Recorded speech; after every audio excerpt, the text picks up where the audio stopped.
Okey, assalamualaikum guys. Ni laman kedua untuk hari Khamis 2 hari bulan 4 ni. Tadi dah turun, dah sabat pikat. Halau dululah. Lama juga belaga. Jadi halau dulu.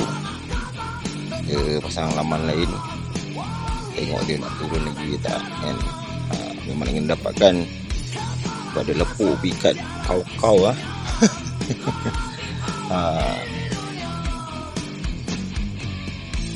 Okey guys, baca dulu sikit lah. Alamak, warna keras dah. Ini dapatkan ni suruh lepuk. Jadi lepuk pikat kau-kau hauliau. Okey, ngam. Ciao.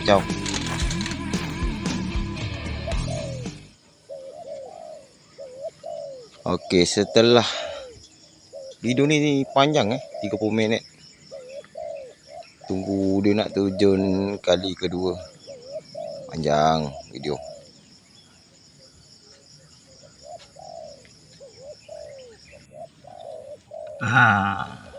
Ikat pun dah main seketul dah.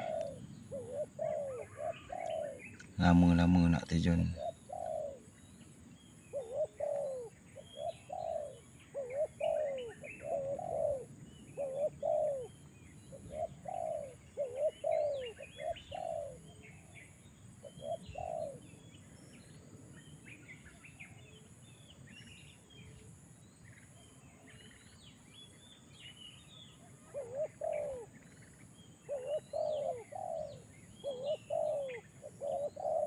Hutan ni terjun, dia punya muku tu siap ada sangkut-sangkut lah.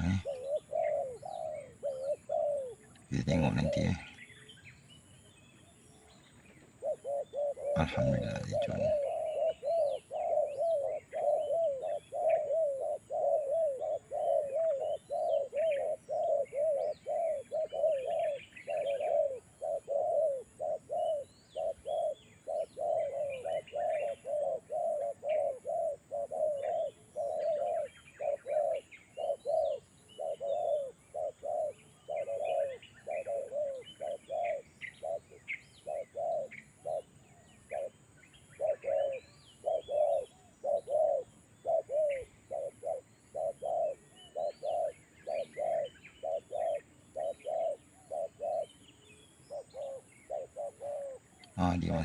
Dia masuk.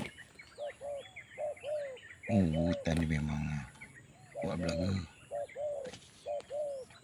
Dah kena racik pun masih lagi.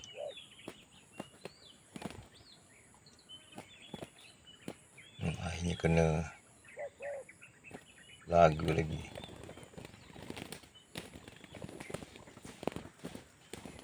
Alhamdulillah tapau. Yes, tapau.